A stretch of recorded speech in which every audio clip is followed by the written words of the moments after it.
السلام عليكم ورحمة الله وبركاته. أعوذ بالله من الشيطان الرجيم. بسم الله الرحمن الرحيم. وإذا قال الله நபியே நீங்கள் எண்ணி பாருங்கள். قال الله அல்லாஹு தஆலா கூறுகிறான், யா ஈஸா இப்ன மரியம, யா மரியமினுடைய மகன் ஈசாவே, அன்த குல்த லின்னாஸ் இத்தகதூனி வ உம்மிய இலாஹைனி மின் தூனில்லாஹ், அல்லாஹுவை விடுத்து நீங்கள் உங்களையும் உங்களது தாயார் மரியமையும் இறைவன் என்று மக்களுக்கு சொன்னீர்களோ என்று அல்லாஹு தாலா மறுமை நாள்ல கேட்பான் அப்படின்னு அல்லாஹு தாலா மறுமை நாளினுடைய விசாரணையை பற்றி அல்லாஹ் சொல்றான். இதற்கு முந்தைய வசனங்களில் நபிமார்களுக்கென்று கேள்வி கணக்குகள் உண்டு, நபிமார்களை கூப்பிட்டு அல்லாஹு தாலா விசாரிப்பான் என்பதாக ஒரு வசனம் வந்தது. அதுல ஒவ்வொரு நபியையும் அவரவர்களுடைய கூட்டத்தோடு அல்லாஹ் அழைப்பான். நூஹ் அலைஹிஸ்ஸலாம் அவர்களுடைய சமுதாயத்தோடு வருவார்கள், மூசா அலைஹிஸ்ஸலாம் அவர்களுடைய சமுதாயத்தோடு வருவார்கள், நபி ஸல்லல்லாஹு அலைஹி வஸல்லம் அவர்களுடைய சமுதாயத்தோடு வருவார்கள். இவ்வாறு ஒவ்வொரு நபிக்கு பின்னாலும் அவரவர்களுடைய சமுதாயம் இருப்பார்கள். அவ்வாறே ஈசா அலைஹிஸ்ஸலாத்தினுடைய சமுதாயம் வருவார்கள். வந்ததற்கு பின்னால் ஈசா அலைஹிஸ்ஸலாத்தின் பெயரால் அல்லாஹ்வுக்கு இணை வைத்து ஈசா அலைஹிஸ்ஸலாத்தை கடவுளாக்கி கிறிஸ்தவர்களும் வருவார்கள். அல்லாஹு தாலா அவர்களை பார்த்து கேட்பான், ஈசா அலைஹிஸ்ஸலாத்தை பார்த்து கேட்பான், ஈசாவே நீங்க தான் சொன்னீங்களா? ஏன்னா மக்கள்கிட்ட ஃபுல்லா விசாரிக்கும் பொழுது மக்கள்லாம் சொல்லுவாங்க, நாங்க சும்மாதான் இருந்தோம், அல்லாஹ் ஈசா அலைஹிஸ்ஸலாம் தான் வந்து நான் தான் கடவுள்னு சொன்னாங்க, அவங்களுடைய தாயார் தான் கடவுளினுடைய மனைவின்னு சொன்னாங்கன்னு அபாண்டமா ஈசா அலைஹிஸ்ஸலாம் மேல போய் சொல்லுவாங்க. உடனே அல்லாஹு தாலா ஈசா அலைஹிஸ்ஸலாத்தை கூப்பிட்டு, இந்த மாதிரி உங்க கூட்டம் சொல்றாங்க, இதுக்கு நீங்க என்ன சொல்றீங்க? அதான் இந்த ஆயத்து. இந்த மாதிரி உங்க கூட்டம் நீங்க சொல்லவே இல்லை, அதாவது நீங்க தான் கடவுள்னு சொன்னதாகவும் நீங்க தான் உங்களது தாயார கடவுள்னு சொன்னதாகவும் உங்க கூட்டம் சொல்லுது, நீங்க ஏத்துக்கிறீங்களா அப்படின்னு அல்லாஹு தாலா விசாரிப்பான். விசாரிக்கும் பொழுது ஈசா அலைஹிஸ்ஸலாம் சொல்லுவாங்க, கால சுப்ஹானக யா அல்லாஹ், நீயோ பரிசுத்தமானவன், மா யகூனு லீ அன் அகூல மா லைஸ லீ பிஹக், இதை சொல்றதுக்கு எனக்கு என்ன தகுதி ரப்பே இருக்குது, நான் எப்படி கடவுளா இருக்க முடியும்?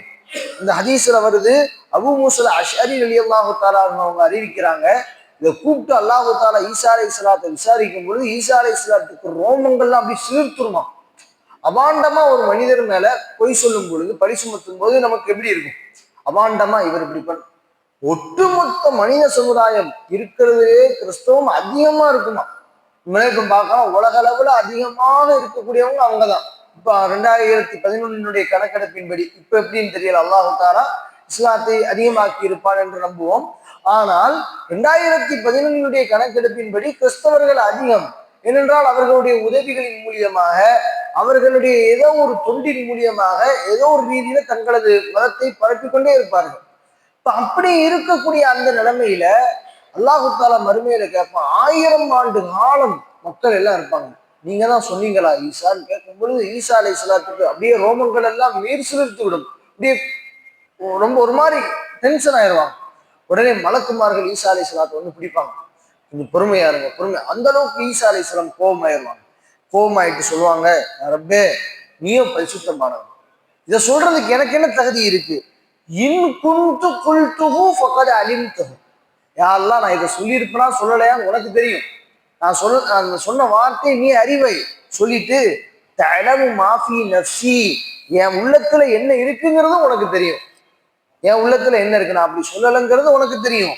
வலா அலமு மா ஃபீ நஃப்ஸிக, உன் உள்ளத்துல உள்ளது எனக்கு தெரியாது. எங்களை எல்லாத்தையும் நீ அறிஞ்சுக்கிற ரப்பே, ஆனா உன்னை எங்களால அறிய முடியாது. உன் உள்ளத்துல நீ என்ன நினைச்சிருக்க, ஆனா அல்லாஹ்வுக்கு தெரியும். ஈசா அலைஹிஸ்ஸலாம் இப்படி சொல்லல.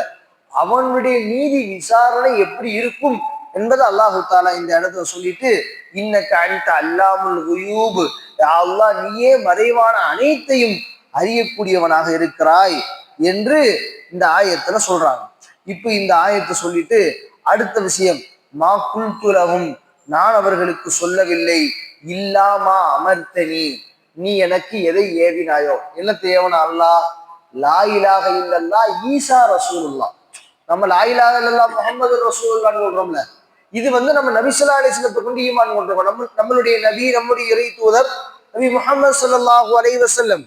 அதுவே அங்க வாழ்ந்த ஈசா அலைஹிஸ்ஸலாம் காலத்தில் வாழ்ந்தவர்களுக்கு கலிமா என்னது? லா இலாஹ இல்லல்லாஹ் ஈசா ரசூலுல்லாஹ். இதை தவிர நான் வேற எதையும் சொல்லல. அன்அபுதுல்லாஹ, அல்லாஹ்வை வணங்குங்கள். ரப்பி, அவன்னா என்னுடைய ரப்பாகவும், வ ரப்புகம், உங்களுடைய ரப்பாகவும் இருக்கிறான். வகுந்து அலைஹிம் ஷஹீதம் மா தும்து ஃபீஹிம். ஈசா அலைஹிஸ்ஸலாம் சொல்றாங்க, யா ரப்பே, நான் உயிரோடு இருந்த காலம் வரைக்கும் நான் அவங்களை கண்காணிச்சு பாதுகாத்துக்கிட்டு இருந்தேன். அவங்களை எந்த வழிகேட்டின் பக்கமும் போக விடாம அவங்களை அப்படியே நிலையா பிடிச்சு வச்சிருந்தேன். ஃபலம்மா தவஃபைதனி, நீ எப்பொழுது எனது வயதை முடித்தாயோ, இந்த இடத்துல அல்லாஹ் மூத்துங்கிற வார்த்தையை பயன்படுத்துறான். தவஃபைதனி, வஃபைதனினா வஃபாத் ஆகி விட்ட பொழுது. ஈசா அலைஹிஸ்ஸலாம் வஃபாத் ஆகல. இந்த இடத்துக்கு என்ன அர்த்தம் வைக்கணும்னா, ஃபலம்மா தவஃபைதனி, எனது வயதை நீ எப்பொழுது முடித்தாயோ. ஈசா அலைஹிஸ்ஸலாம் வானத்தின் பக்கம் உயர்த்தப்பட்டுட்டாங்கல்ல, கியாமத்தின் பொழுது அவங்க திரும்ப இறக்கி வைக்கப்படுவாங்க வானத்திலிருந்து. பலஸ்தீனத்துல டமாஸ்கஸ்ல அவங்க திரும்ப இறக்கி வைக்கப்படுவாங்க. அப்போ அந்த இடத்துக்கு என்ன அர்த்தம் வைக்கணும்? நீ எனது வயதை முடித்தாய் தெரியுமா, நீ சிலுவையில் அறைய வந்தாங்கல்ல, அப்ப நீ என்னை வானத்தின் பக்கம் உயர்த்தி விட்டாய். அது வரைக்கும் நான் என்னால பாதுகாக்க முடிஞ்சு, அவங்கள வழி தவற விடாம நான் பாதுகாத்தேன். நான் எப்போ அவங்கள விட்டு போனனோ, குந்த அந்த ரகீப அலைஹிம், நீயே அவர்களை கண்காணிக்கக்கூடியவனாக ஆயிட்டா. எனக்கு சம்பந்தம் கிடையாது, என்னால ஒண்ணும் பண்ண முடியாது ரப்பே, நீ தான் அதை பார்த்துக்கிட்டு இருந்த அப்படின்னு சொல்லிட்டு, அந்த அலா குல்லி ஷைஇன் ஷஹீத், நீ அனைத்தையும் அறிந்தவனாக இருக்கிறாய், அனைத்தினுடைய காரியங்களும் உனக்கு தெரியும் ரப்பேன்னு சொல்லிட்டு, இன்து கடைசி ஆயத்து, இந்த ஆயத்து ரொம்ப முக்கியமான ஆயத்து. இன்து அதிபுகும் ஃபஇன்னஹும் இபாத், நீ நாடினால், நீ அவர்களுக்கு தண்டனை கொடுக்க நாடினால் அவங்க உன் அடியார்கள் தான், உனக்கு எல்லா உரிமையும் இருக்கு. சொல்லம்ல, நீ அடிக்கிறீங்கன்னா, உன் பிள்ளைய அடிக்கிறீங்கன்னா நீங்க தகப்பனார், அடிக்கிறதுக்கு எல்லா உரிமையும் இருக்கு. அதே மாதிரி ஈசா அலைஹிஸ்ஸலாம் சொல்றாங்க, ரப்பே நீ தண்டனை கொடுக்க நாடினால், யார? இந்த கிறிஸ்தவர்களுக்கு தண்டனை கொடுக்க நாடினால், நீ உன்னுடைய அடியார்கள் தான், உன் படைப்பு தான், உன் படைப்பை நீ என்னனாலும் செய்யலாம் சொல்லிட்டு சொன்னாங்க, வயிறு தகுஃபிருலகும், இதுவே நீ மன்னிச்சு விட்டன்னு வை, நீ மன்னித்து விட்டா என்று நை, ஃபஇன்னக அன்தல் அஸீஸுல் ஹக்கீம், நீனே மகத்துவமானவன், நீனே மேன்மை பொருந்தியவன் இந்த வார்த்தையை சொன்னாங்க. சொன்ன உடனே இந்த ஆயத்தை நபி ஸல்லல்லாஹு அலைஹி வஸல்லம் என்ன செய்வாங்கன்னா, நபி ஸல்லல்லாஹு அலைஹி வஸல்லம் இந்த ஆயத்தை ஓதிட்டு, நபி ஸல்லல்லாஹு அலைஹி வஸல்லம் இந்த ஆயத்தை ஓதிட்டு அப்படியே கையேந்தி சஜிதால தொழுதுட்டு, கையேந்தி அப்படியே சஜிதால விழுந்து அழுதுகிட்டே இருக்கிறாங்க. அழுதுகிட்டே இருந்தா ஜிப்ரீல் அலைஹிஸ்ஸலாம் வந்துட்டாங்க.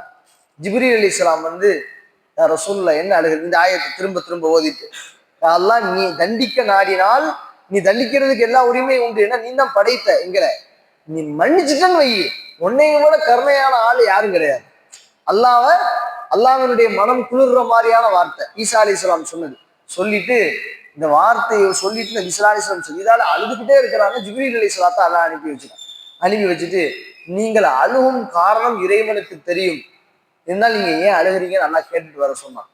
உடனே நபி ஸல்லல்லாஹு அலைஹி வஸல்லம் சொன்னாங்க, மறுமையில எனது உம்மத்தினுடைய நிலைமை என்னவோ, எல்லா நபிமார்களும் யா நஃப்ஸி யா நஃப்ஸின்னு அந்த இடத்துல மறுமை நாள்ல இருப்பாங்களாம். நீங்க அந்த ஹதீஸ் கேள்விப்பட்டிருப்பீங்க.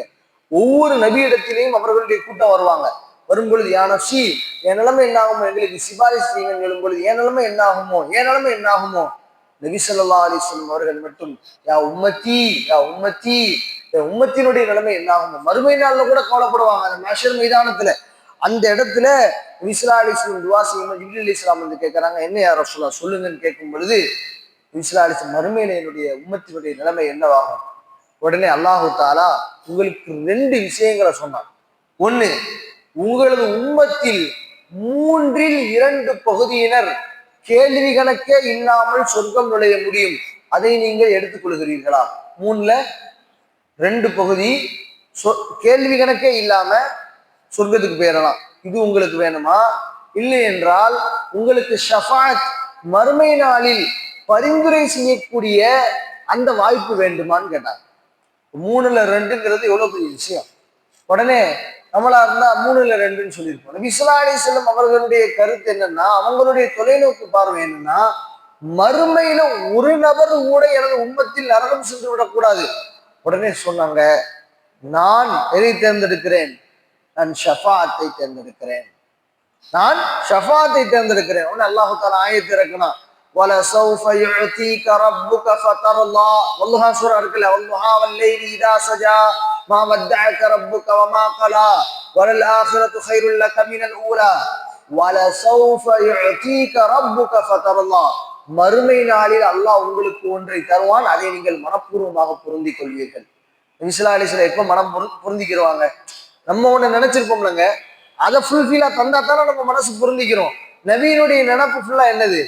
எல்லா மனிதர்களும் சொர்க்கம் போனோம், அதை தராத வரைக்கும் நான் சஜிதாவில் இருந்திருக்க மாட்டேன் என்று நபி ஸல்லல்லாஹு அலைஹி வஸல்லம் சொன்னாங்க. இந்த ஆயத்தை ஓதிவிட்டு, எனவே இந்த ஆயத்துகளில் இருந்து என்ன படிப்பினை தரக்கூடிய விடயங்களை கற்றிருக்கிறோமோ அதை வாழ்க்கையில் எடுத்து நடக்கக்கூடிய நல்ல தௌஃபீகை அல்லாஹ் நம்மில் எல்லோருக்கும் தந்தல் புரிவானாக. வாஹிரு தஅவானா அல்ஹம்துலில்லாஹி ரப்பில் ஆலமீன்.